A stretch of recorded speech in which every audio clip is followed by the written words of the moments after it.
Hey, everybody, welcome to the Not Move Podcast NBA show, The Dribble. I am the Dollface Gremlin, and here next to me are two of the finest. We've got Tinez, our resident Cleveland Cavaliers coverage guy who is kicking it. And we also got the king of New York City, our New York Knicks aficionado, Bando. Tinez, Bando, how are you guys doing today? Oh, I'm I'm doing good. great, man. Doing very good. Really happy to hear that. It's also good. Guys, we are bringing it back to the dribble. We're going to be coming back to you weekly now since we're getting close to the playoffs. You're going to catch us the same time on the Not Move podcast, 9 p.m.s on Fridays. You're going to have this rotating cast of me hosting with, like I said here, Tinez, Bando, Bags. Hopefully he'll be able to join us, and then hopefully we get some of our other Not Move members and some special guests. But Tinez, I want to kick it to you and go ahead and start off because I know that we had a specific returning player come back tonight that you want to go ahead and talk about. Yes, I want to start off and talk about that Jason Tatum is now just now coming back after his Achilles injury. He is now currently playing for against the Dallas Mavericks. Not gonna lie, I love how he's doing right now. I think the efficiency with him, he's going right now 5 for 12. He's got about 9 rebounds, 5 assists. So actually 6 assists, excuse me, just got one earlier just now. So I think he's doing his thing. I think he's really just trying to be a leader just for the guys right now, just taking his time. I feel like it's really going to boil down to patience for him. And right now, I feel like this is something where it's going to lead to a lot of different doors, but also a lot of uncertainties for Boston because who knows how this will be, you know?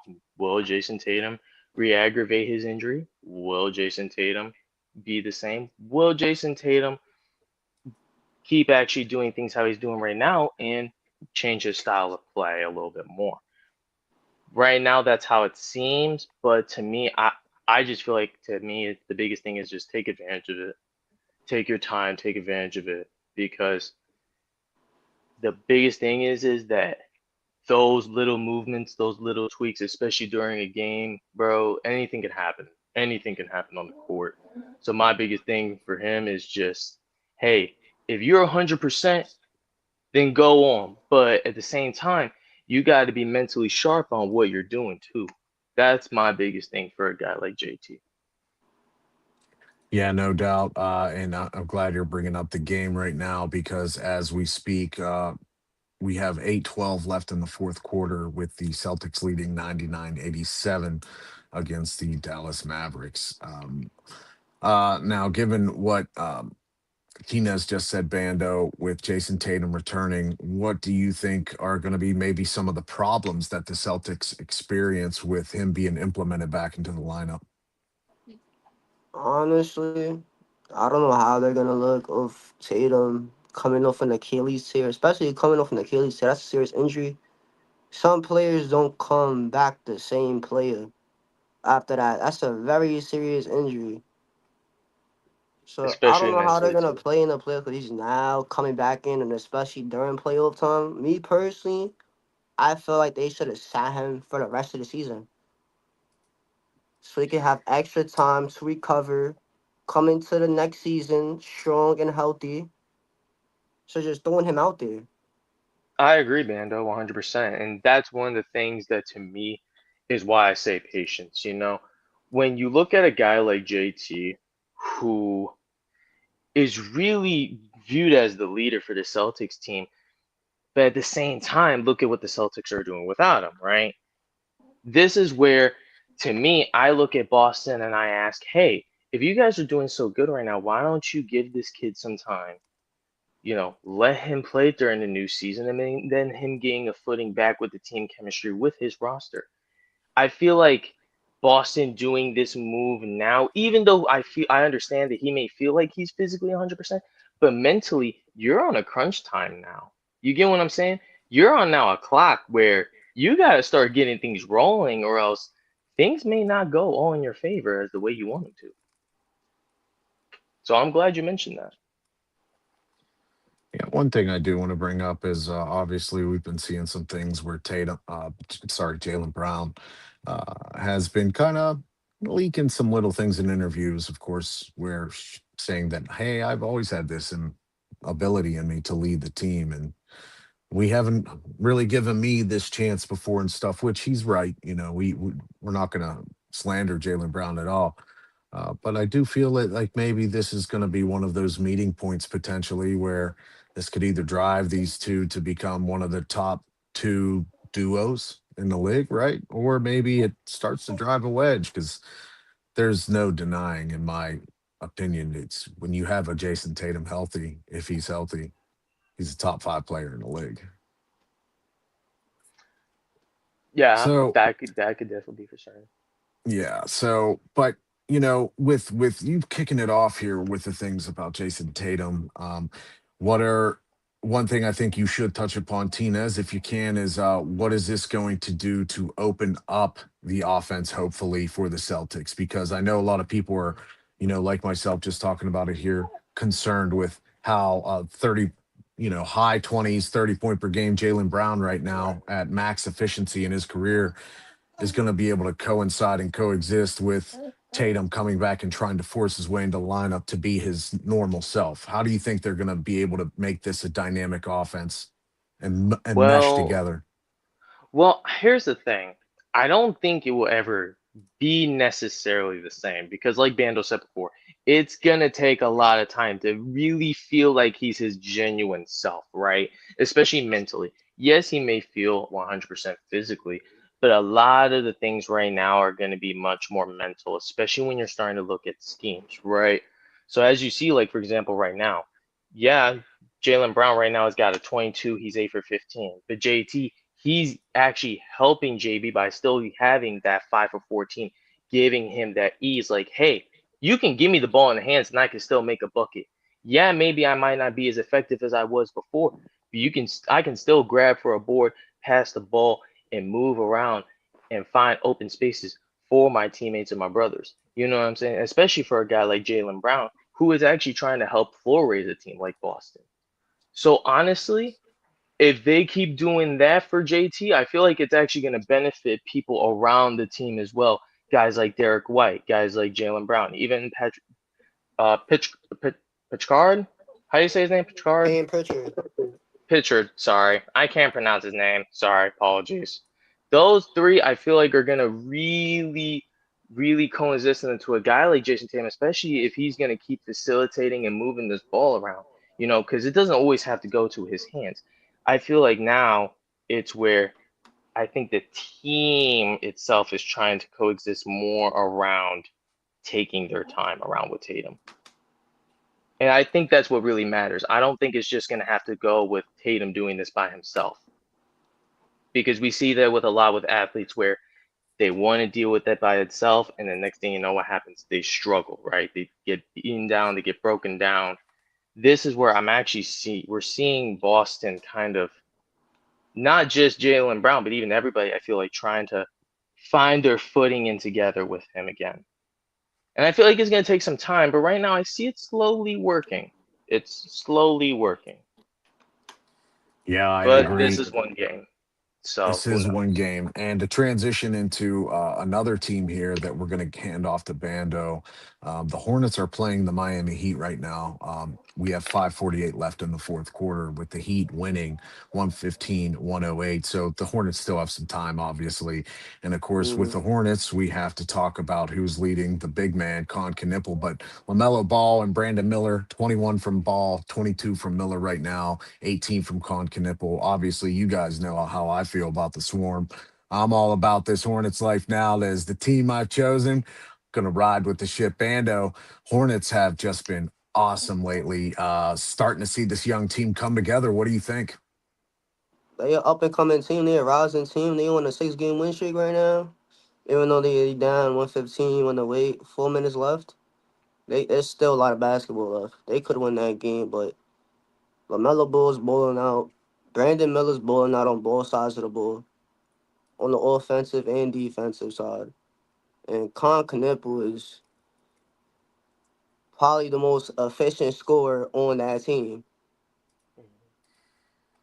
Yeah, I'm a Yeah. big fan of Knipple. I am glad that he is shining because when the draft came, I know Tinez, you were a fan of his as well.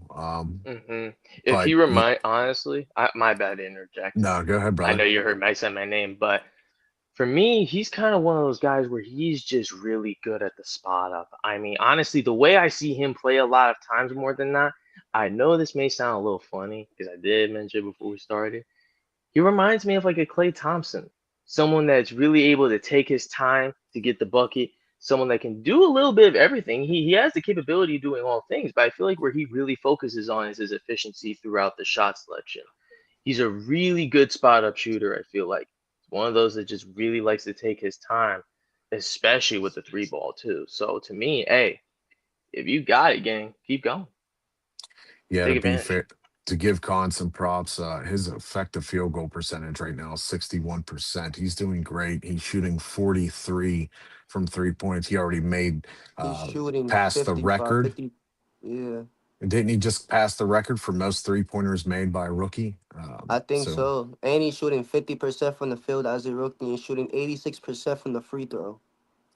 yeah, he's really starting to impress even everybody. It's one thing for basketball guys like, you and Bando and Bags and people like myself that we notice, but wow, everybody's starting to take notice. And how can you not? When you see Nipple shooting 2 games ago, 8 for 12 from three. I mean, that's very efficient, very effective. But another player, Bando, that we should talk about, who is the face of the franchise, is LaMelo Ball, who has been playing very well of late and has looked like the team guy that everybody has been hoping for, hasn't he? Um, LaMelo Ball, when he first came into the league, he struggled. He struggled his first few years with injuries and just horrible of the team. That franchise is dysfunctional. Now they're finding they're floating in the league with building around him, putting Brandon Miller around him, putting Conkaneck around him, all of those guys. LaMelo Ball is going to be a problem in the years to come. He's going to be a problem in the league, especially his Yeah, playmaking. yeah, That could be true. right now, recently, LaMelo Ball has only eclipsed in the last 5 games 20 points once, which is very unlike him, but his ball distribution and shooting percentages have been much better. Um, Is there anybody else, real quick, Bando, before we transition over to your team that you want to discuss on the Charlotte Hornets here? No. So here is Bando's favorite team. Everybody knows who he wants to root for. He's got the hat, he's got the background. The New York Knickerbockers from the city of New York. Bando, roll on it. They are third in the East right now, sitting at 40-23. They just lost, but Knicks have been playing better basketball. But look who that loss came to, Bando. So go That ahead and yeah, shoot off. that What are the yeah, Knicks gonna do here? that I'm gonna be on that last game. It was Knicks versus refs. The officiating was horrible. They missed fouls on Brunson. They missed fouls on Cat. They missed fouls on OG. It was horrible. SGA is doing this. OG's in front of him, right? OG's in front of him. SG's like this. Doesn't even touch him. OG doesn't touch him. It's a foul. What is this? Stop it. But the next we're good. We're gonna be good, especially with Deuce McBride out. He's gonna come back for the playoffs, and when Deuce McBride is that key piece on that bench, and Jalen Brunson in the playoffs, I don't even need to talk about it. Everybody knows what Brunson does in the playoffs. Well, I'll tell you one thing. You keep acting like SGA, even your dog is going to continue calling fouls on you over there, Bando. Uh, Tinez, Speaking of what fouls, about you with the New York Knicks? What's I your thoughts mean, on the Knicks lately, especially since we saw them in that last loss against the Thunder, 103-100 on Wednesday? I mean, I've said this a few times before, more than not. I think they're a good team. Even though, don't get me wrong, I may make fun of my boy Bando a little bit for being a New York Knicks fan, especially how my Cavaliers put the to ass. But Not in the nah, they're a playoffs. good team. But nah, bro, you got a good team though. I like Jose, man. Honestly, he to me like I feel like your defense runs a lot through Jose. Like he is just one of those guys, like to me, where he's a pure lockdown. I don't know why people say that he's a gambler when he's all over the perimeter. He's a They even put him pest. sometimes on full court. They'll put him on half court sets. Sometimes he's guarding the best shooter. Sometimes he's just there for the inbound. He does a little bit of everything around the court. So I mean, honestly, man. I think low key, if y'all keep it up with him, I think he could be a really good 6 man, even probably eventually a starter along Brunson if y'all keep it up low key. Because he can, I think he's got it like that. I'm not gonna lie. I know it sounds crazy, but he's a really not. He's one of those like really good natural defenders that I don't think many of us have seen for a guy like Jose's size. Well, I think, we get into it. We're talking about the roster. So let's just ask Bando, Tinez, Bando, I want you to go ahead and hit it first. Is this roster good enough to get them to the finals? In my opinion, I think it is, especially in the East right now. I think it's a two-headed race in the East. Tinez, your Cavs being the one head, and Bando, your Knicks being the other. But Bando, is this roster good enough to get them to the finals and compete? Yes, we have the pieces. We have the depth. Last year, everybody knows what happened last year. Thibodeau, terrorist, terrorist of a coach. But we'll make the finals. Especially we needed that defensive. We needed that defensive guard, point guard. We needed a defensive for that point guard position because I'm gonna be honest. Jalen Brunson my favorite player, but he's a corner on defense, and Alvarado is a great pickup for us, especially with that piece on defense. And we have Diawara, who we still don't know what type of player he is. Yeah, No, we I gotta did. give it to you credit, Bando. Like your team is actually a really good playoff contending team. The only, like to me, I feel like is like the really only huge, like I feel like really needs to happen. And I know me and you have talked about this probably before, man, but it's just Karl Anthony Towns and that rim Oh, don't get me protection, bro. started. It's just the rim protection sometimes, bro. And it's not that I'm like mad at you, like mad at Cat for it, but it's like because I know he's a great offensive engine, right? I know when he's at his best, he's a really good offensive engine. Yeah, But outside of Mitchell Robinson, it's like that rim protection, bro. It's not that good. I'm just being honest. It's really not that good. And I think that's one of the weaknesses they have. It's hey, especially catch a something lot that I of feel like cat. we really Cat's attack. 7 foot. He's 7 foot for nothing. Let's be real. He's 7 foot for nothing. He got Yeah, all I'm that not gonna lie. height Like, I was for surprised that nothing. Jared Allen and E. Mobley actually it was bad. No, I'm not gonna lie. He looked really bad defensively. Offensively, he tried his best, but defensively, oh God. So that's why it's You, like I don't know.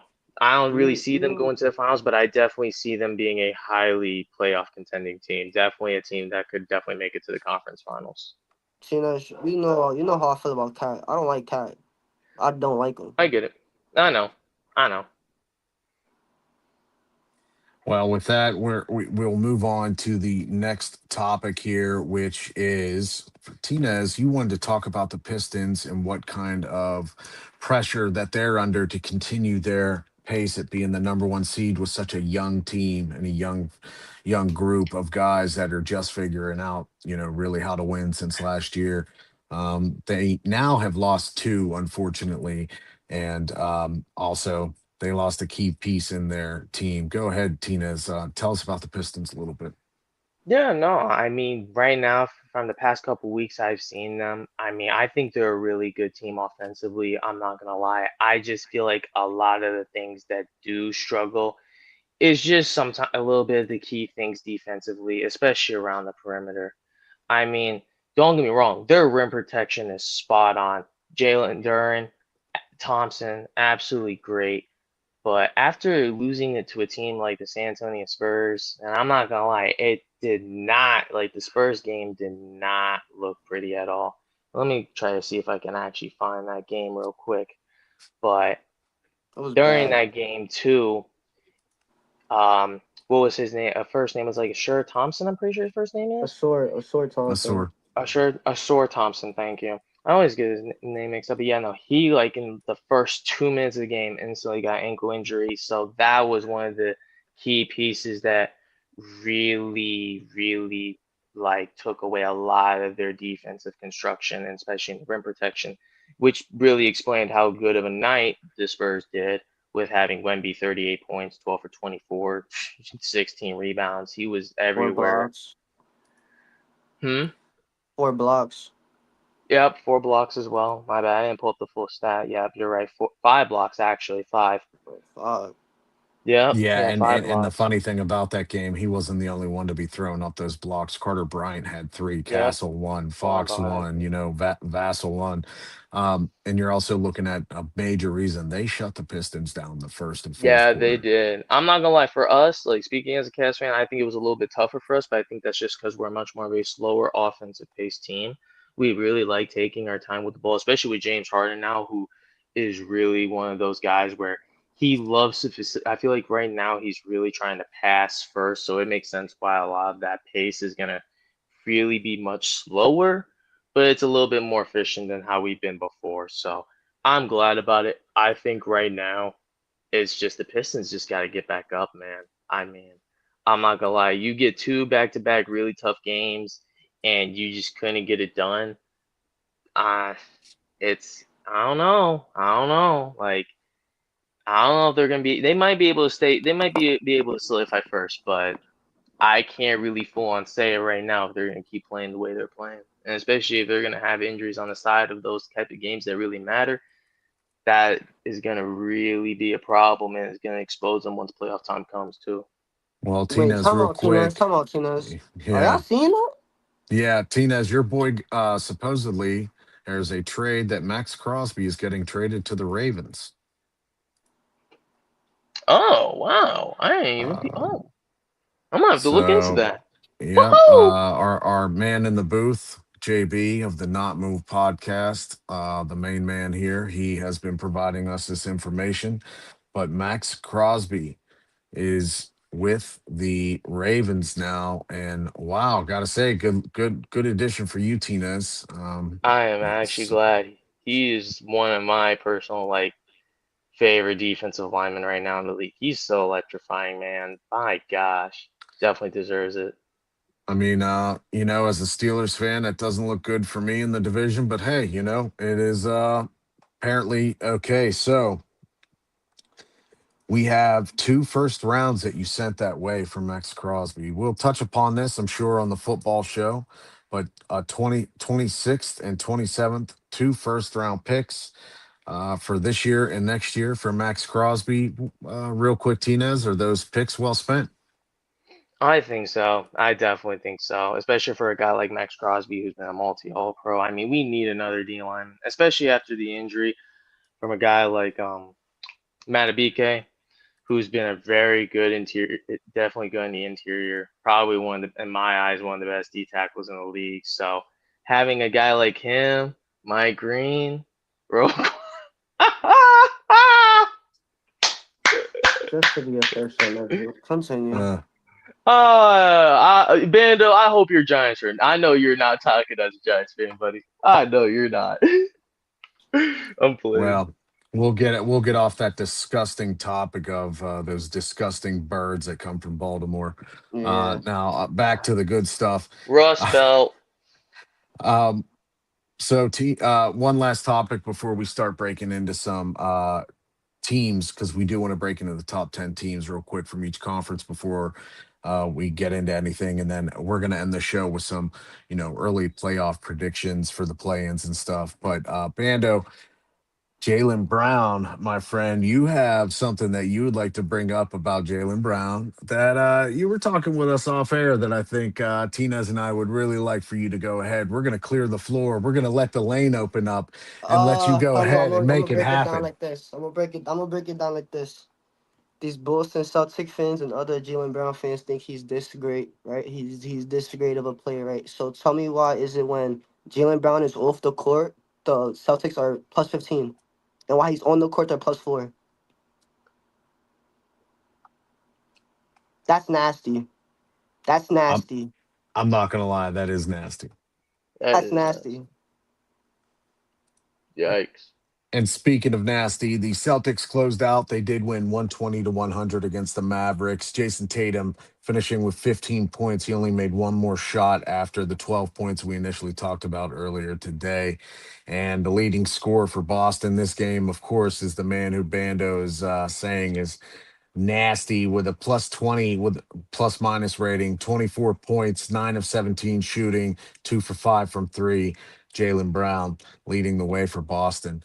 Um, I Fando, I gotta ask, with him having already a Finals championship under his belt, Finals MVP, he's already got the championship. He's already shown, actually, not once but two different times that he can lead this Celtics team as a premier and lead dominant player without a top 5 player like Jason Tatum. What else in your eyes beside those some of those advanced metrics you're seeing is causing you to think that JB's just a little bit overrated? He can't use his left hand.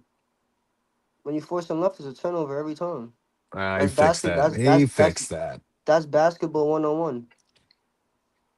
That's what you learn as a kid. If you're right-handed, you're gonna learn as a kid. You're gonna use your if you're a right-handed bowler, for dominant right hand, they're gonna tell you use your left hand as well. How come are you in the league with no left hand?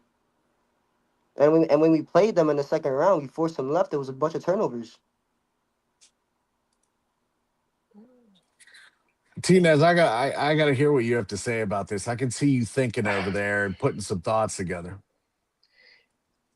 I don't, I mean, like, overrated's a very strong word in my opinion, because I can understand what you're trying to say, Bando. Maybe they're seeking too high expectation. Yeah, they are. That could be for certain, and that could be for certain.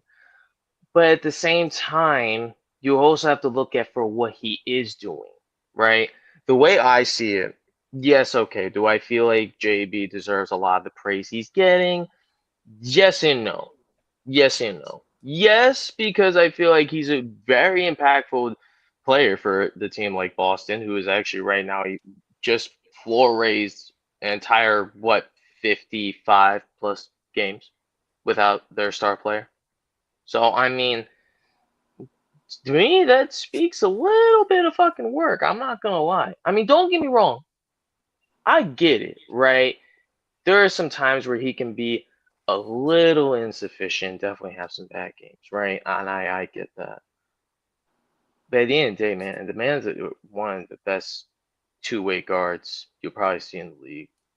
I mean, yeah, don't get me wrong, I get it. He may not be the most efficient, but he's getting the job done with even trying to be a leader when there's times where he's not meant to be. So if he wants that praise for the little bit of time he's got until his brother can come back, hey, go ahead, step up. It's the next man up. That's how the sport works. It's a team sport. Someone goes down, the next man's got to step up. Somebody's got to hear a new voice. That's the way I guess I look at it. So I wouldn't say him being overrated is the case. Maybe a little bit high expectation. Yeah, that could be for certain. But then at the same time, you got to do what you got. So the way I see it for a team like Boston, it's a damn if you do, damn if you don't. No, I see that. I see that for sure. Boston, at least though, tonight they did show that hey, Tatum coming back, no problem. I do want to point out that during this game, Jaylen Brown also led the team. He and Peyton Pritchard 33 minutes. Peyton Pritchard with 34. So they are leaning heavily on Jaylen Brown right now during this stretch. But now that Tatum is back, I'm sure we are going to see the subject to change. All right, guys. Of course, as always, we got to take a pause for the cause. So everybody sit tight. We're going to get some sponsors and ads out of the way, and we'll be coming right back at you talking about the top 5 teams from each conference. The world's game has a new home. Tap into the Not Move podcast every Sunday night at 9 Eastern. It's the football edition, and I'm bringing you the L Uncle Max attack, everything World Cup, every angle, every goal, breakdowns, laughs, and all the passion in the pitch. Stay locked, stay ready. Today's episode of Not Moved is brought to you by Open Goal, the world's #1 backyard backyard goal. If you love soccer but hate chasing balls into the neighbor's yard, this thing is a game changer. Its rebound net sends missed shots right back to you, and the side nets keep your landscaping and your windows safe. It's perfect for kids, for training, or just having fun. If you're craving baseball talk that doesn't flinch, tap in with us Monday nights at 8 Eastern. It's the Rusty Mitt MLB edition of the Not Move podcast. Breakdowns, debates, all the swings and misses without the fake fluff. Join us live or catch the replay wherever you get your pods. Rusty Mitt, not moved. Stay not moved. Not Move Podcast just dropped its latest merch, our NHL edition in the Wickets tee. Built on soft heathered cotton with that old school goalie stretching for the save, topped with the NMP patch and the rally cry in the Wickets. It's perfect for game day, for the watch party, or just repping the crew wherever you roll. Get yours now and join fans all. Tap into the Not Move Podcast every Friday night at 8 Eastern. We're bringing the scrap sheet, UFC edition. Every jab, every takedown, every headline. All the fights, all the drama, all the picks, right here. Watch live on YouTube or listen anywhere you get your podcast. Hit follow, hit subscribe. And stay not moved. Oh, the Orphan Elimination Chamber tee just dropped. Fresh out the box. Look at this. That print is nasty. Chain link O, silver hit. It's tough. It's soft, too, y'all. Fits right. Little drip for the Elimination Chamber weekend. We rocking these all season. If you're part of the Not Move fam, you already know. Jump on it before it's Grab gone. yours now at Not Move Shop. Think you know sports? Ride with the underdog. Get in on Pick'em or Best Ball. Make your moves and watch the games come alive. Play $5, get 100 instantly when you sign up with promo code Not Moved. Turn every drive, dunk, and homer into a payday. Download the Underdog Fantasy app and start winning. Need some new Not Move drip? The In the Wickets hoodie just dropped. Super soft fleece, heavyweight feel, and the official NMP patch on the sleeve. Tap add to cart, check out, and let us handle the rest. In a couple days, it shows up at your door, ready to rock. Rep the podcast from the couch to the tail. Number Friday nights, 9 Eastern. It's the Dribble NBA edition on the Not Move podcast. We break down the week, the trades, the highlights, everything around the league. Tap in, chop it up with us, and get the takes that move the game forward. Stay not moved. Today's episode of All right, everybody. Thanks for sticking with us for some of the ads there. We appreciate you checking out all the cool stuff we got at Not Move. We got swag, we got podcasts, we got good personalities. So we are going to break into some conference talk here for the top 5 teams in each one. And I'm going to do a little bit differently. Let's start at the bottom, right? We'll work from number 5 up this time. So we'll go with Western Conference because you guys definitely have, and me, we all have our teams in the East, so we can break it down last. But the Western Conference sitting at number 5 and playing the New York Knicks tonight are the Denver Nuggets at 39-24. They are coming off of 2 wins right now, and they're right under the rock. It's very close. We'll start with you, Bando. I think the Nuggets are probably going to climb a little bit, just maybe into that 4th position. What do you think they're going to do here on out going into the playoffs? What they're gonna do in the playoffs? No, here going into if they're going to move up, they're going to stay pat. They're gonna go up. They're gonna go up, but they're gonna lose tonight though. Well, they are winning right now 27-23, but we are in first quarter action, so you may be right in the end. Tinez, Nuggets sitting at 5. What are you thinking? I mean, right now, this is a team where I think Joker's taking the advantage. Especially, I'm very impressed. I'm not gonna lie to you. For Joker to really run an offense with an injured supporting cast he has this year, especially going in with a new coaching system, I'm not gonna lie.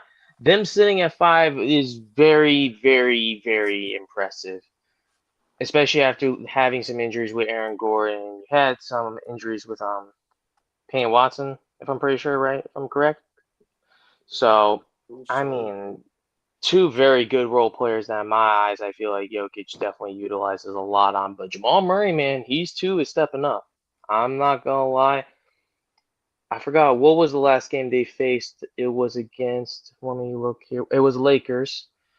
That game, Jamal Murray absolutely just hit it out the ballpark. I mean, let me just pull up some of the box scores here real quick. 28 points, 8 for 17, 5 for 9 for 3, 7 assists. So, I mean, yeah, he was doing his thing. Jokic had 28, 10 for 15, 8 free throws made, 12 rebounds, and 13 assists.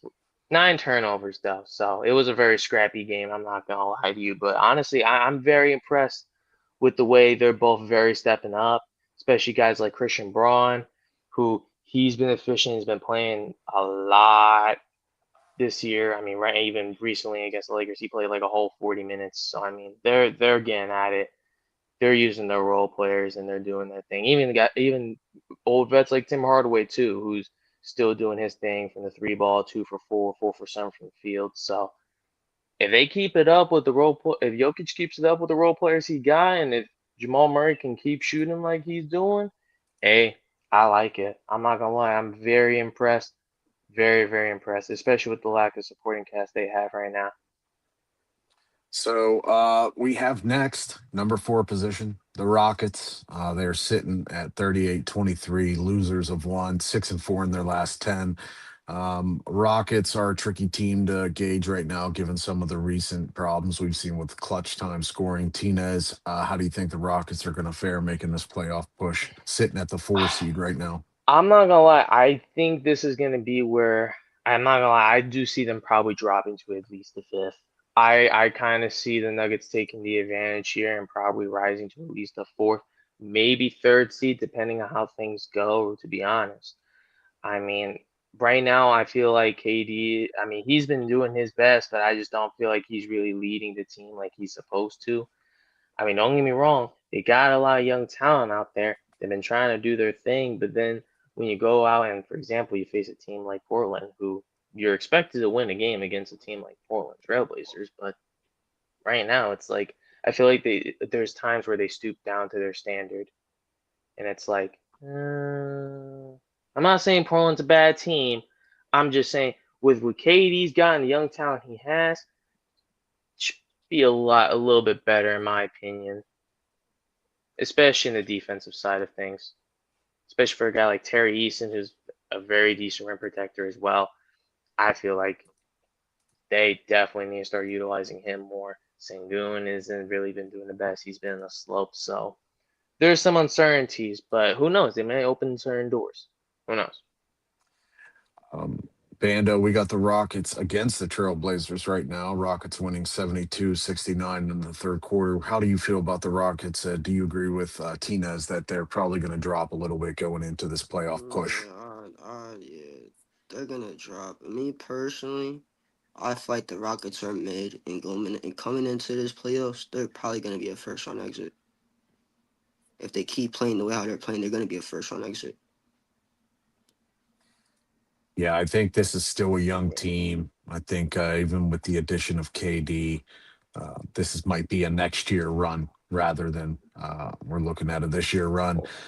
Number 3 in the West on the docket, Timberwolves sitting at 40-23. Winners of 5 in a row, 8-2 in the last 10.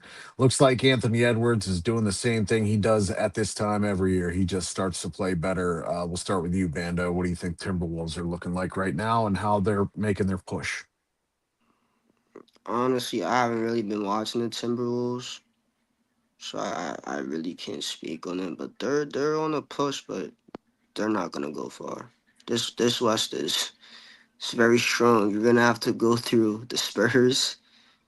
You're gonna have to go through Jokic, and you're gonna have to go through OKC. That's very true. Tinez, what do you think about the Timberwolves right now going into the playoffs? I think they're actually I think they're a pretty decent team right now. I'm not gonna lie to you. Now I do see what Bando's saying. Maybe they might not go the farthest, but I can see them honestly probably still staying in that maybe 2nd round range. I mean, they're not the highest volume in scoring, so I get that. But their defense is very decent right now. And even then, I feel like Ant has just been more and more efficient year in, year out. I mean, I recently watched the Raptors game not too long ago. I mean, you saw Anthony Edwards going 8 for 12 through the field, 5 for 8 for 3, 4 rebounds, 3 assists, 22 points. Saw Julius Randle actually step up, 5 for 11, 8 rebounds, 4 assists, though had 2 turnovers. So then I look at a guy like Rudy Gobert, who I know we don't like Rudy, but 18 points, 7 for 8, 12 rebounds, 3 blocks, no turnovers. Rudy had 18. Yeah, I know. He's still I know. Kaka. I know. Hey, look, I get it. I get it. Some of us may not be moved by my boy Rudy Gobert. But hey, I got to give him credit where credit is due. And for him to do that against a team like the Raptors, not bad. Not bad. Not bad. It's I'm the not gonna lie. Hey, it's the Raptors game. I get it. I get it. But they're a good young team too. Like I'm not gonna lie, the Raptors are a good young team too. But we'll get into that a little bit later. We'll get into No, that. yeah. No, yeah. I don't know if it's your soft spot for the French or what with Gobert Tinez, but this, hey, Yeah. it's okay. We don't fault you for it because I don't like Gobert. It's my personal taste, but I can't deny his defense, Hey, right? I can't I'm not deny his gonna sit here and defense. tell you he's not overrated because I can understand why people say he is. But hey, if he's doing his job, you gotta give credit where credit is due, right, fellas? I I'm agree. just I saying. do agree. And that brings us to the team you just uh, put in there, Tinez. The Spurs are second in the West right now, 45 and 17, winners of their last two, 9-1 the last 10 games. I think we do have some real competition in the West, don't we, Tinez? I'm not gonna lie to you. I am very, very with full content with San Antonio. And this team, I'm not gonna lie. I know it sounds a little crazy. This is the team that could throw out OKC. I think they're looking like the best defense in the whole league right now as a team, especially with a guy like Victor Wembanyama who's just taking the advantage. It's just, dude, they're washing teams, bro. Like Detroit Pistons 121 to 106, 76ers 131 to 91, Brooklyn Nets 126 to 110, Raptors 110 107. Pistons again 114 103. This is just from February 23rd to now.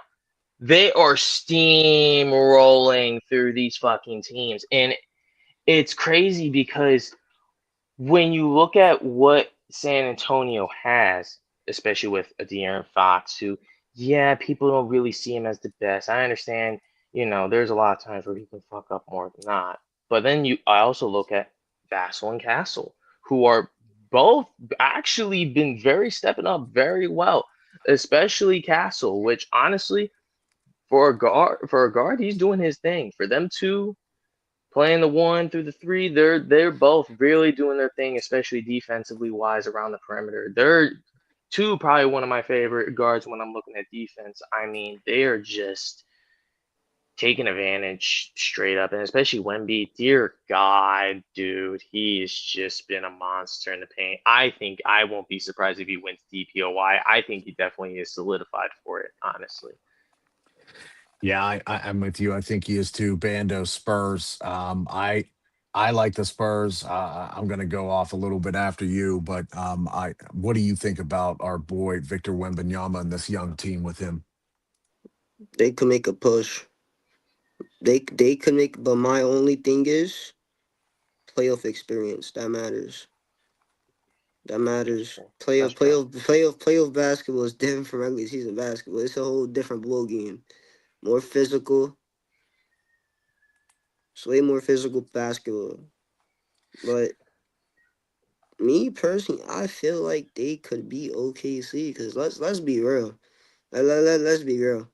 Every time Wemby goes up against OKC, he washes them and gives them belt to ass, and especially he gives belt to ass to Chet Holmgren. They've been rivalry since they were 16, 17 years old. Yeah, that's something I wanted to bring up real quick before we get to the last team, who is the Thunder, which we can use this as our segue into it. The Spurs have beat the Thunder 4 times out of 5 games this year. Only 2 of the games were close, really. The first game, which happened all the way back on December 13th, where the Spurs won 111 to 109. That was the closest game that we had out of all these games.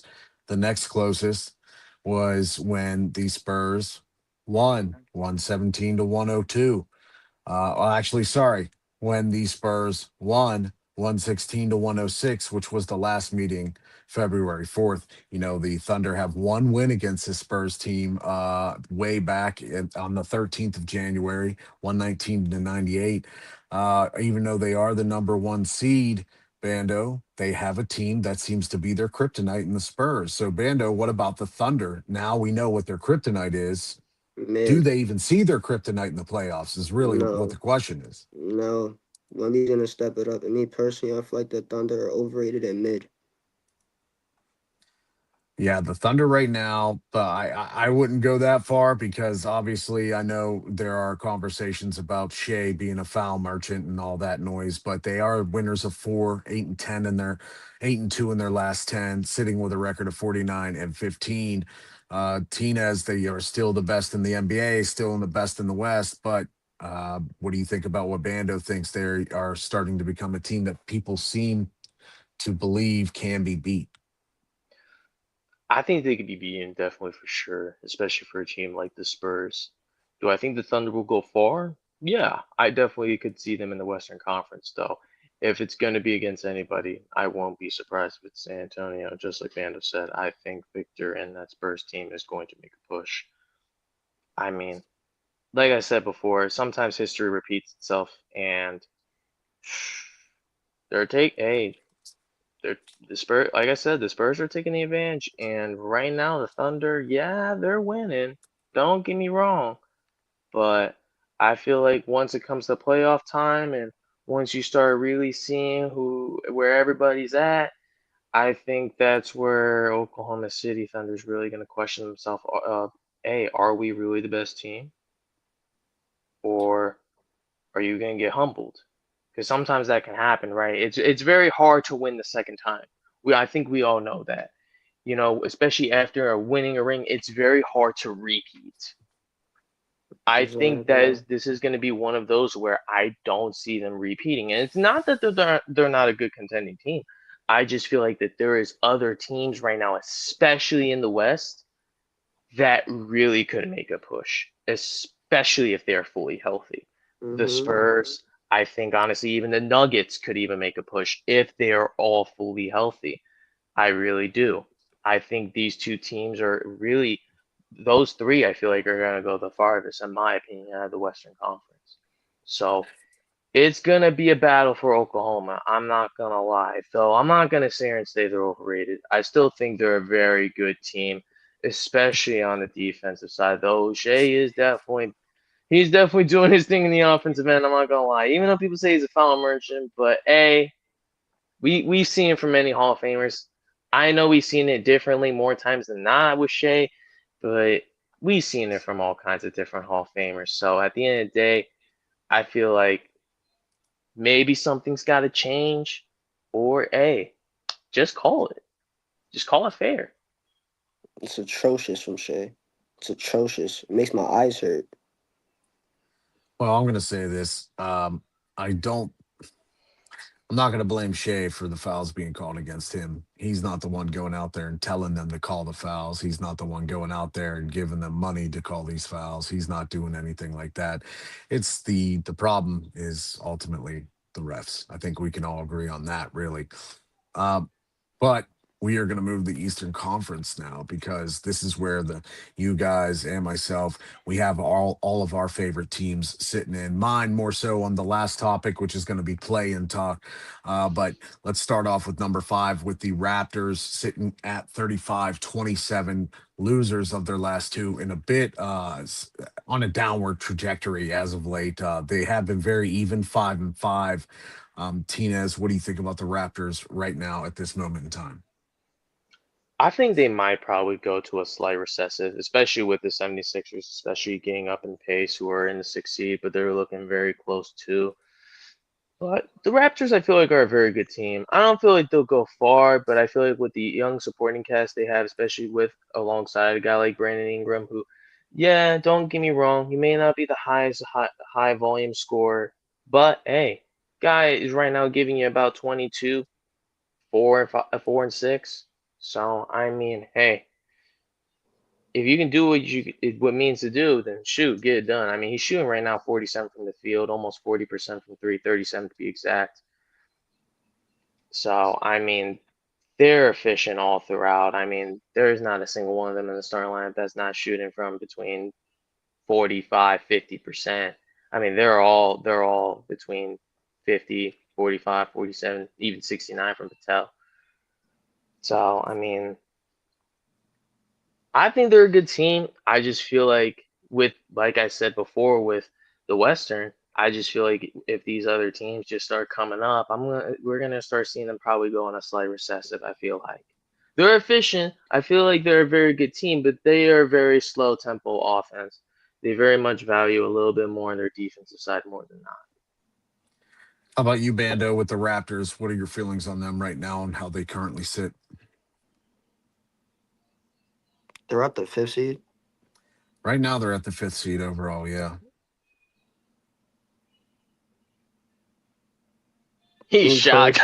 Yeah, like Toronto at the 5th seed. That's kind of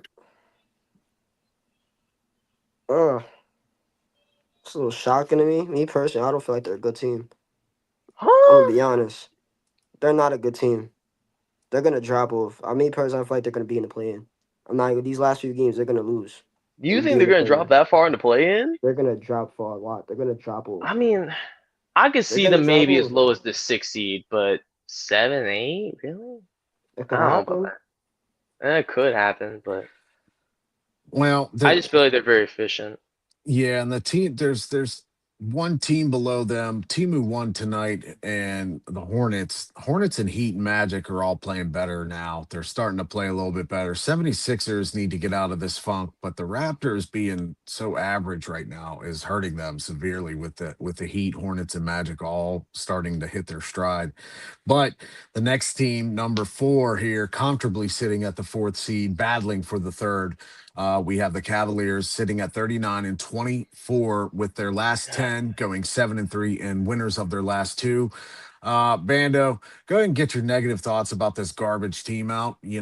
Just complete trash team from a complete trash state. No, I'm kidding. Okay, Bando, get your thoughts out on this Cavaliers team that's sitting in the 4th seed. First round exit. Listen. First round exit. First round exit. First round exit. First round exit. First round exit. James Harden, Game 7. Game That's 7. Harsh. Game 7. Game 7. That's all I'm gonna say.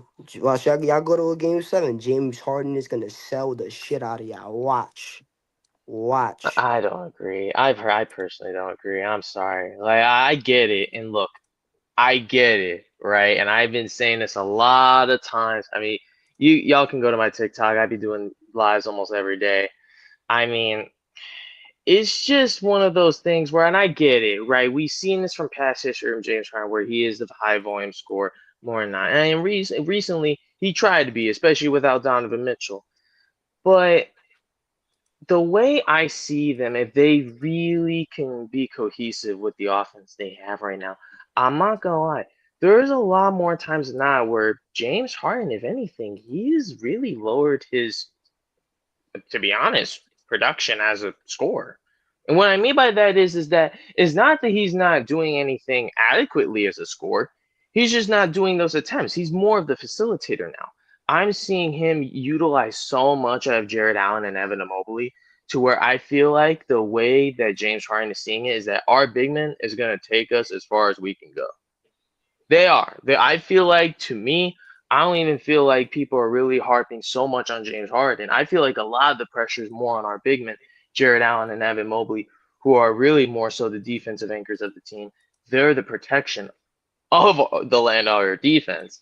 And especially when you have a guy like James Harden, who's really going to be much more the facilitator, once Donovan Mitchell comes back, you're really not going to see James Harden at this high volume level. I've even seen some games like recently, I forgot which game it was. I'm pretty sure it was either the Pistons or the Nets, where he only had like 9 attempts. It was something that I'd never seen before out of a James Harden. Ever. You would never hear a James Harden do something like that. Ever. So I feel like, honestly, if we can get our team healthy as is, and if we can stop doing these bullshit fucking fouls I see at Jalen Tyson by the end of the fucking 4 seconds of the Detroit Pistons. Excuse my language, but that genuinely got me so angry in that first matchup against the Pistons. I'm sorry. But Jalen Tyson, love you, my boy. You need to be held accountable for that, because I can't see you do that during playoff run. Anyways, though, outside of that, I feel like our team is doing great. I don't really have no complaints. We came back after the second matchup against the Pistons, and right now we got Boston. I mean, it's looking pretty nice. So I'm waiting to see what comes next. Honestly, we're just taking it one game at a time. I'm just counting my blessings because I really do see us going into the conference. I do. If our team is fully healthy, especially the way Sam Morril has been playing, the way Jalen Tyson has been playing, even though he does make a little bit of idiotic mistakes IQ wise, but I think everybody has just been playing cohesively and doing their thing. So it's just about patience and time. Time will Yep. tell. It might be because the next team, we already see that they have plenty of patience and time. It's the New York Knicks sitting at the third seed, Go 40, New Boo! York, go 23, New York, and 6 go. of 4 in their last 10 with losing, but they're up on the Tomato Nuggets throne! right Tomato now. throne! Bando, why don't you kick it off? The Knicks, I know you think they're going to probably increase, even though they're probably going to jump up a step, even though, the Celtics and Pistons are above them. What do you see happening for this last stretch of the season for the Knicks? This last stretch of the season is these last few games. Brunson Burner, Brunson Burner, Brunson's gonna come up. Everybody knows this. The last stretch of these games, Brunson shows up, and especially comes playoff time. This man don't miss. But we're not worried about the Celtics, and especially we're not worried about the Pistons. I'm not worried about the Pistons, a team that depends on one man on the offense. I'm not moved. You're worried about us, though, aren't you? I'm not worried about y'all either. Oh, are you? Oh, I don't know, man. Cause look, you be saying Brunson Burner. I didn't see that in Cleveland. I saw that in San Antonio. I'll give you, but I didn't see that in Cleveland.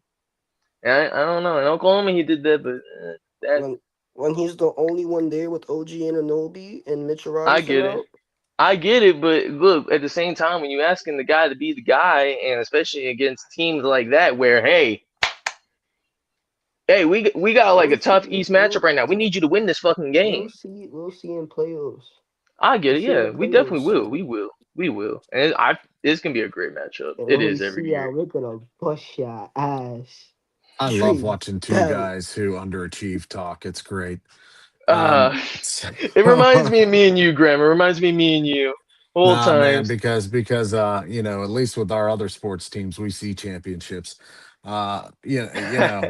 Bando did too, so we've all got championships elsewhere, just not in this realm right now. You've got one and we've got none. So Tinez is the king right now, Bando. In our lifetimes, Tinez has seen his team win a championship, so he's got one on us. Got to give it to him.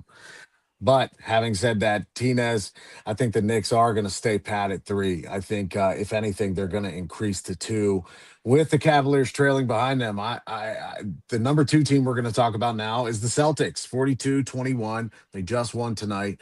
Um, I'm not sure how to gauge this team. I can see them going either way. But Bando got some comments from our TikTok section, especially from one of our friends from No Man, saying, Bando, what was that about Tatum? Tatum will only get better, and the Celtics are going to be a problem. Go ahead and hit him back with some of that, Bando and Tinez. I'll let you go first, Bando. What do you think about those comments right there from our man Yukon?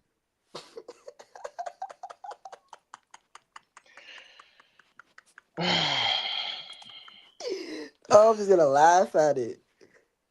I'm just gonna laugh at it because I'm gonna be honest. I'm not trying to be that type of Nick fan. Comes playoffs, he makes one wrong move, one wrong step. Anything could happen. Anything could happen. Well, And hey, I'm listen. not I'm not moved if that does happen and a Jalen Brown led Celtics team's gonna go far. I'm not moved. I'm not moved at all.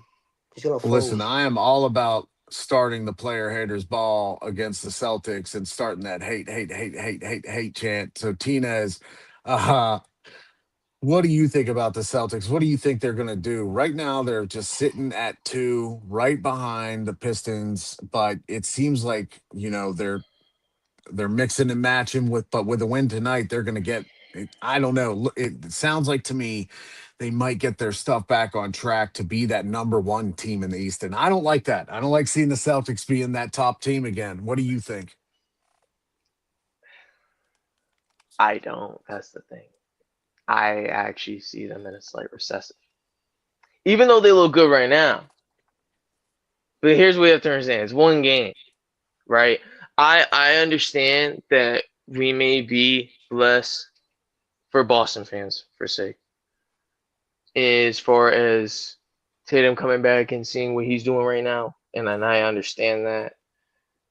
But UConn, bro, at the same time, it's way too soon, bro. You don't know what's gonna happen once playoff time comes, and like I said, there's too many uncertainties with the Achilles tear like that, where it's more likely or not for a guy like JT. Even though I get it, he's been gone. He's been gone for like how long was he gone for? Like what, He's been 6, 7 gone. months?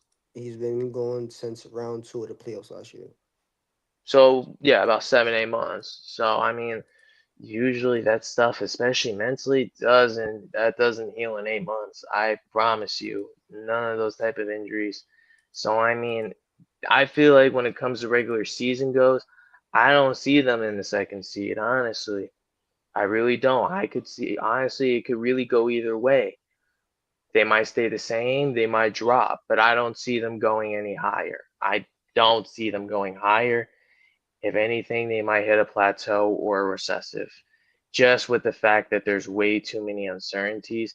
Yeah, one thing's for sure, they're doing their thing with what they got, but at the same time, we don't know what's going to happen once the real competition hits. I mean, God bless Tatum's soul, but I don't know if we're going to see Tatum be Tatum by the time the first round of playoffs comes, fellas. I really don't think that's going to be the case, and that's the problem. Everybody's expecting that.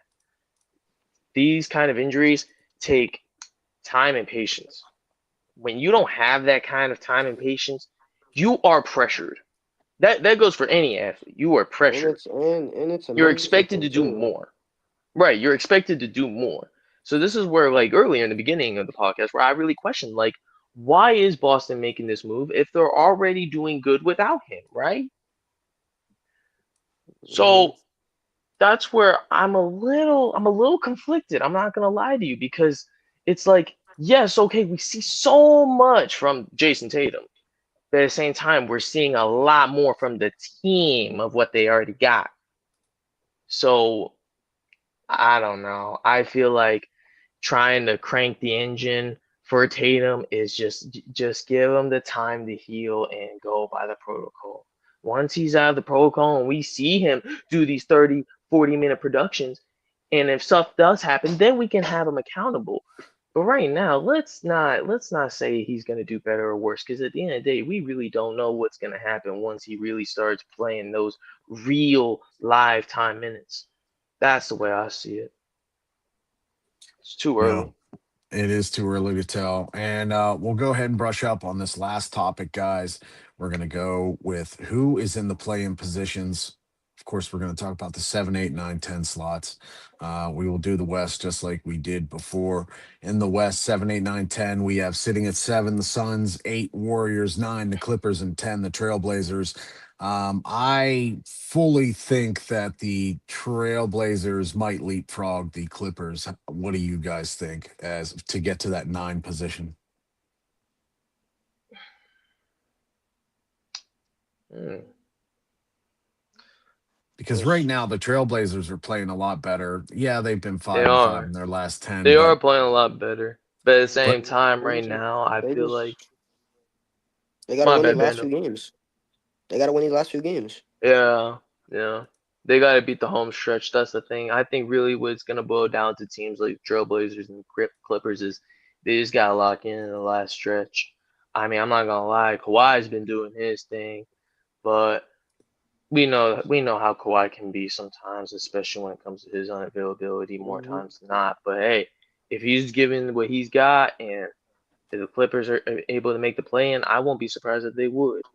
I have a question. Do the Clippers still got Zubac? Cause they traded him away. no, they traded Zubats to the Yeah, that's a big Pacers. loss. That's a big Yeah. loss. That's a Yeah, big I loss. think I think these two teams and the Clippers and Trailblazers, in my opinion, we can kind of just cast them aside right now because the real conversation lies around the Suns, Lakers, and Warriors. You know, the Lakers I think are going to fall. I think the Suns are going to overtake them at that 6th position. Wow. Lakers seem to be in a weird position of one week they're happy, the next week they're not happy, whether it's Luca's upset with JJ, LeBron's upset with Luca, LeBron's upset with JJ, JJ's upset with the AR. this complete drama-filled season once again from the boring Lakers, just constant drama from this franchise when it just You know what it absolutely is. You know doesn't what it need to is. be. You know what it I think is. I It's a toxic relationship. You know when you in a relationship with a girl and it's mad toxic, you always fighting every day. It's like that. Literally. yeah. Yeah. Well, we could say that about the NBA with LeBron if we really want to get into that for this year, but yeah, the Lakers right now, they are in a toxic relationship, and I don't think it's a JJ Redick thing. I think, from what I see, I think he's a good coach. I think JJ Redick Uh, is a decent enough coach. I think he has a lot of turmoil on that team he's dealing with. He's dealing with two ego personalities, one who is clearly on his way out of the door, as they're already talking about where he's going to go next season, and this season isn't even finished. So there's just a lot of chaos with the Lakers, there's and no the Suns are cohesion. playing. The Suns are Yeah. gonna. I don't know. I think the Suns might leapfrog them. I don't think they'll leapfrog them, but I can probably definitely I can maybe see maybe a flip flop or two. I don't maybe see a huge drop from LA, but I can definitely kind of see a flip flop if things do go in the Suns' favor. But I'm not gonna lie. Yeah, don't get me wrong. I get it. The Lakers aren't really doing the best, but I don't even. Honestly, the blame most of it is not even on guys like Luca and Austin Reeves. Danny, We need to come on talk now. Don't be doing that with Luca. Don't be giving this guy a pass for not playing No, listen, defense. Hold on. Graham. Time We out. need to Time start. out. No, guys. We need to talk No, about DeAndre no, Ayton. We need to talk about DeAndre no, Ayton. We need to not no. talk about these two. It's both parts. Hold on. It's Luca's. Luca's having his worst season statistically, shooting wise. Having one of the worst seasons. What's he shooting from the three? 32%, 34%. That's not Luca numbers. Let me double That is check. not Luca numbers. Luca has been shooting himself out of games Luca majority of right this now season. for this year is shooting 35, basically Yep. almost 36 from the three. His 2-point percentage is great. It's Yeah, 57, but the 47 through the field. Yep, yeah, the 36 efficiency from three. rating's great. It's 55. But what I it all comes down to, he's just a cone. He's a cone. And DeAndre Ayton, like to Tinez's point, we all said at the beginning of the year that we didn't like DeAndre Ayton, that signing. And he's just come to fruition with why we didn't like it. So Tinez, besides Luca not being very good on defense, DeAndre Ayton's not very good on defense. You have only really Rui Hachimura, Vanderbilt. Look, I'm gonna be honest with you, Sometimes you Graham. get defense from Jackson Hayes when he's in. I was just about to say that Jackson Hayes needs to start because DeAndre Ayton is not cutting it for me, bro. Bro, gang, This you're guy, hold asking. on. Let me go back real quick because I want to do something. I want to show you. I want to see where what. Can I pull up the Lakers schedule? Sorry, my computer's being absolutely silly. Where's the What full game are you box looking for? score? Oh, I'm looking for the Nuggets game. I'm trying to see what was Jackson Hayes had 19 DeAndre points. Ayton. Here we go. So When you play 5 minutes and when you have a plus minus of fucking 13 in 5 minutes, clarify, 5 minutes. clarify, Tinez, a minus 13 in 5 minutes. Yeah, Yes, a minus 13 in my five bad. I minutes. said it wrong. Yes, a So minus he 13 stepped in on the five court, minutes. tied his shoes, went and patted his players' hands and butts, and then he sat down on the bench and did that terrible of a job that he ended up a And minus here's the thing, 13. and then this is where I also get annoyed because then it's not even just DeAndre Ayton. I also look at the bipolarness I see out of LeBron James. I'm not taking any way away from LeBron. I get it. He's 40 years old, and I understand right now he's pretty much, we're looking at like the last few years of his career for certainty, right? But a plus and minus negative 10 in 34 minutes, and you go for 7 for 11 and 8 assists? Come on, brother. Come on, brother. And people talking about Luka Doncic. Yeah, What the fuck I do you mean, want a He LeBron's he's 40-year-old dude to not do? doing He is taking away the facilitating advantages that Luka could give you, and he's just wanting the ball for no impact. None. I really see you're saying a term of advantages that Luca can give you like he's doing any of that this year. You're talking He about a hasn't Luca done from a nothing. different He era. could if LeBron could, get ahead of his ass. Have we watched Luca this year? What has Luca done this year? That's so impressive. No, but what I'm saying is we've seen him do it before, No. though. Answer the Not question. on Answer the LA. question. What has Not Luca on LA. done this season with I LA get it. that is so impressive? And that's what I'm saying. I'm not saying this season. I'm saying we've seen him do it before as a whole. I'm not sitting here and saying that he's done it this season. What I'm sitting here and telling you is this: if LeBron can just let Luka do his thing instead of always trying to be in the front set of everything, I think things could go out a lot smoother. That's just Right, but me. when LeBron was out with that injury for months, when Luca was playing, Luca wasn't doing nothing. I mean, to be honest with you, I actually heard Luka have a little bit much more praise, more than not actually. So I don't know where you're talking about. You might need to clarify more. Like break it down for me. Like, what do you mean by he's not doing anything? As a team winning, they weren't winning as much. When LeBron came back, they were winning more games. That could be true, and then that could be more so said and more because of Look the it rim up. protection as well. A lot of the times when Luka was playing good, it was really he was just passing it to everybody, especially for a guy that needs a big. Well, I'll say And this. DeAndre ain't doing shit for that Well, I'll department. say this. Luca with LeBron James as of this March 2026. It's looking He pretty X. averages 28.1 points, 8.2 assists, 7.5 rebounds in their last 10 games, right? That's just the last 10 games. Now, to counter that, to speak to what Bando is saying, Luca without LeBron James in 12 games this season was 34.7 points, 9.3 rebounds, and 8.8 assists. Though, yes, he is having some nice staggering offensive numbers. He's still, you're seeing games where he's minus 21, minus 31. Uh, so, And that could yes, partially his do with his defense is defense. always a Yeah. problem. It seems like now Luca's defense, it's Hmm. been a problem for the last couple of years.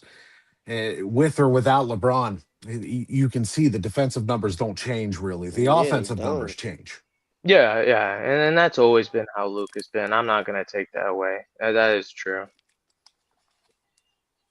But so we think this is do we think then that going into this play and as of right now, so I think that the Lakers could possibly fall and the Suns might leapfrog them. Tinez, you're thinking the Lakers are going to stay the same. And Bando, what do you think? You think they're going to fall from 6 and go to 7 or stay at 6? So the Lakers, Yeah. they're gonna fall. I Not mad agree. at it. I I'm not think mad one at it. spot. Yeah, I just think Yeah, one I'm not spot. mad at it. I'm not mad at that. That could be for certain. And then let's end it with the Eastern Conference, our favorite conference because of where our teams are.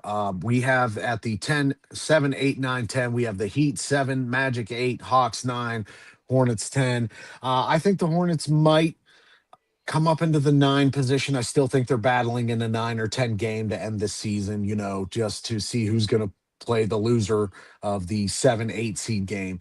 Now, what I think is going to be an interesting seeding is where it's really from 5 down to 8 is where things can change completely. We could see the Magic leapfrog and go up to 6. We could see the Raptors fall all the way down.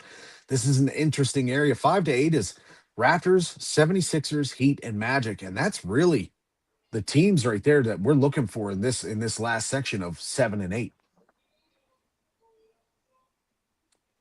Tinez, what do you think for these guys here out of 5, 6, 7, 8, Raptors, 76ers, Heat, and Magic? Do you think it's going to stay that way, or do you see someone changing positions here? Who do you think's going higher? Who do you think's going lower? I see 76ers going higher. More so because of the fact that you really see that team molding. I mean, Tyrese is doing his thing. Edgecombe, that guy, he is just killing it. Grimes is killing it. I just need to see Joel. I mean, like, look, I understand people say this guy is a great player, but to me, availability is the best availability. If you're not there, it's like, brother, what are you impacting? Like, we're getting to the crunch time of playoffs, and you're still you're getting banged up this bad. Man, I he's just he's a walking wheelchair. He's a walking wheelchair. I didn't want to say that. I wanted to be a little No, nice, but it's true. It's what it is. He's it a is, walking it is. wheelchair. Yes, It's it oh is. my back, my back hurt. Oh, then it's my eye. Oh, then it's My my leg. shoulder. That is my leg. That is my knee. What's nothing? Yeah. When is there nothing wrong with you? Yeah. Plus, Yeah. they also have PED Paul George, who he can't seem to get You out of his own way Don't. anymore. That's just, dude, it's so sad when you look at that too, because it's like this is the time where you need a two-way player like Paul George, Yes. especially who really could take a lot of the edge off of what Edgecombe is trying to do. And honestly, I think it would benefit a guy like Edgecombe who can make a bucket all throughout the field, but it's also, I'm not gonna lie, he ain't a bad defender either. Him and Grimes, I'm not gonna lie, them two, as far as on defense, they've been doing their thing too. So I mean, I don't know. I don't know. I can see them maybe getting out of the play-in, but I definitely see them right now. If we're looking currently in the regular season, I definitely see them ranking up higher, especially to that 5 spot. I won't be surprised. Now, if we're looking at 7 and 8, I think those will probably stay the same. If not, Orlando might drop a hair. I think if anybody's really going to take that 8 spot, it's actually going to be the Hornets. I think the Hornets right now. I mean, you got the background already there, Graham. I mean, it's no shocking. We all know what they've been doing. I mean, they're probably one of the few underdog teams right now in the league that low key had no problem going up against teams like us, the Knicks, Detroit. They have no problem. They have none, and we've seen them beat those teams before. So I mean. Hey, if they want to take the advantage of it, I won't be surprised if they could. I won't be surprised if they definitely could at least make that top 8, and if they do, that's great for them, if anything, more or less. Because that's another team I won't be surprised that may also leave and actually make it to the playoffs as well. Yeah, I'm one not team gonna I think lie. we're not. Go ahead, Bando. My bad, buddy. I'm gonna be honest. The way how the Hornets are playing, this is a what if. This is a what if. I'm not saying if it's true or not. This is what I think. I think they're gonna be on a Miami Heat 2023 run. I think the Heat are going to 5. I think they're going to jump the Sixers. I think they're going to jump the Raptors. Uh, the Heat are doing what they do this time of year every year when they're in the playoff mix. They're doing their thing. I mean, they're 7-3 in their last 10. They've won their Telling last you, 4. Yo, Weird Heat team again. it's weird that, yeah, these are one of those small teams where, I mean, don't get me wrong, they haven't faced the greatest competition, but I mean, shoot, they just earlier faced the Houston team, yeah. Hornets.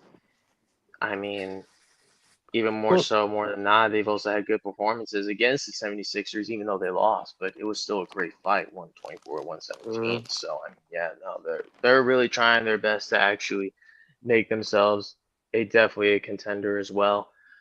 Do I think they will actually get up there? They could. But I got to see a little bit more out of them. I think what's really going to be the big test is when we're going to see recently on the 8th in the next 2 days going up against Detroit. I think that's going to be a test for them to be like, hey, you know, let's say if they may not win, are you keeping in competition with them, or are you just getting smoked out? That's the way I'm looking at it. So I want to see them start getting battle tested for me, the way I'm looking at it. Like, can you face a team and go up to par with a Detroit Piston? Can you go up to par with a Boston Celtics? Can you go up to par with a Denver Nuggets? I haven't seen that yet recently. So, I don't know. Like, yes, they've been winning, but the teams they've been beating aren't also in the highest of standard either, besides those few questionable. teams I mentioned. I'll push back against that. They beat the Rockets. They beat them 115-105. You know, the Hawks gave them a game. Yes, they did lose to the Celtics, obviously. You know, but I will say when you have a coach like Spo at the head and you have some gritty guys with the Heat like Norm Powell, who I like Norm Powell. I think very underrated guard. Not a lot of people like to give him his props because he's not a big name in a shooting guard position. But I like Norm Powell. He's pretty efficient shooting wise. And they've got other guys coming off the bench like Davion Mitchell. Jaime Jaquez too. I'm really impressed with this year. So I don't know. I'm interested to see what the Heat do. So before we get out of here, guys, are there any last remaining thoughts, Bando? Any remaining thoughts to carry us over into next week? I'm gonna say this: Knicks in 5. Knicks in 5. And how about you, Ay. Tinez? Hey, look, man. The way I'm seeing it, I'm excited.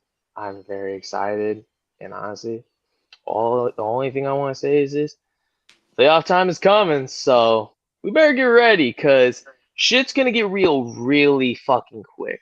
It's gonna get real, and I think a lot of people are speaking too high of expectation on some teams, but that could be for certain. What do I know? At the end of the day, this is the Dribble, man. Hey, and all I know, guys, we're going to run it out. We're going to let you view this wonderful ad to end off the show so that you can see all the great upcoming podcasts we got for Not Moved. We've got soccer coverage for the World Cup, World War Classic. We've got the Rusty Mitt with old Ed Southgate figuring out the parlays for you. We've got Bando, Tinez working the dribble, son, making sure that this show is going to be great for everybody to come back to. You got me hosting this and In the Wickets. Thank you guys for coming with us. And hey, by the way, watch out for the swarm. Buzz, watch out for that swarm. We'll see you next week on the Dribble at 9 p.m., guys. Thanks for joining us again.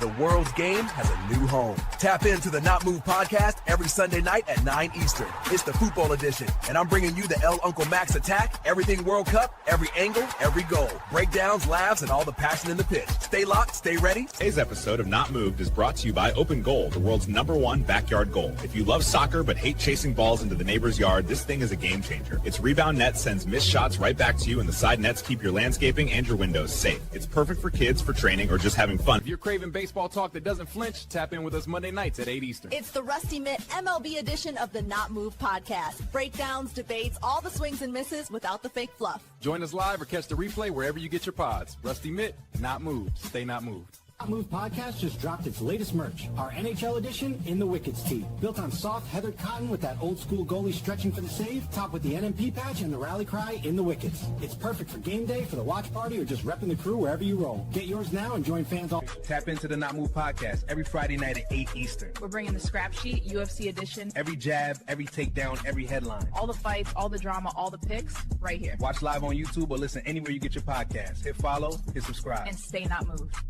Oh, the Orphan Elimination Chamber tee just dropped. Fresh out the box. Look at this. That print is nasty. Chain link O, silver hit. It's tough. It's soft, too, y'all. Fits right. Little drip for the Elimination Chamber weekend. We rocking these all season. If you're part of the Not Move fam, you already know. Jump on it before it's Grab gone. yours now at Not Move Shop. Think you know sports? Ride with the underdog. Get in on Pick'em or Best Ball. Make your moves and watch the games come alive. Play $5, get 100 instantly when you sign up with promo code Not Moved. Turn every drive, dunk, and homer into a payday. Download the Underdog Fantasy app and start winning. Need some new Not Move drip? The In the Wickets hoodie just dropped. Super soft fleece, heavyweight feel, and the official NMP patch on the sleeve. Tap add to cart, check out, and let us handle the rest. In a couple days, it shows up at your door, ready to rock. Rep the podcast from the couch to the tail.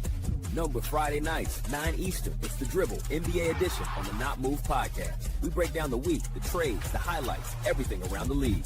Tap in, chop it up with us, and get the takes that move the game forward. Stay not moved.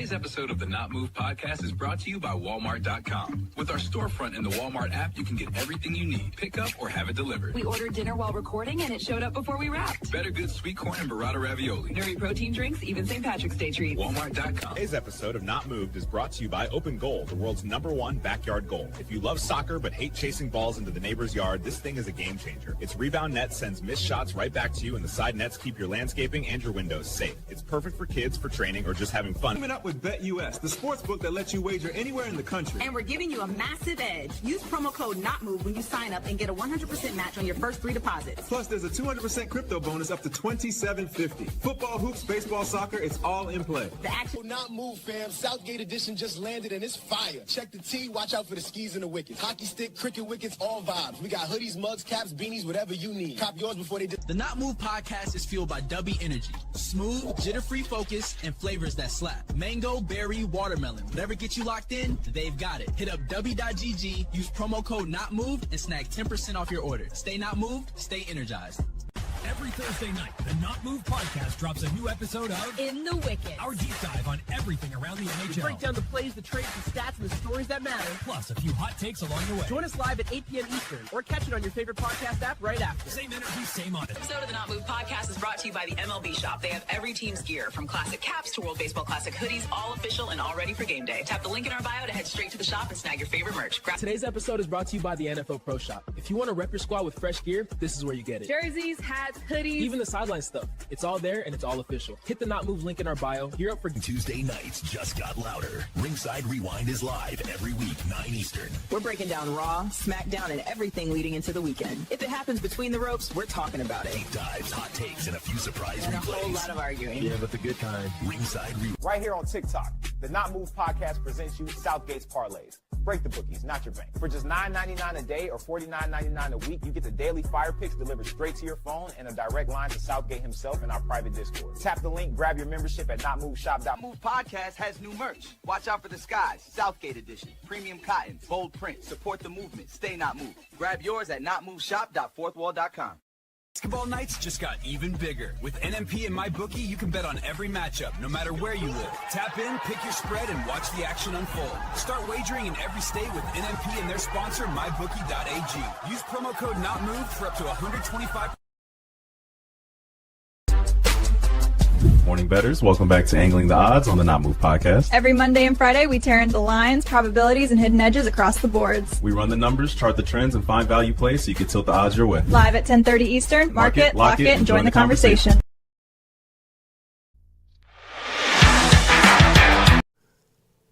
This non-casual podcast may not be reproduced, retransmitted, or reused without the authorized written consent of the Not Move Podcast Network. Thank you, and we hope you enjoyed today's broadcast.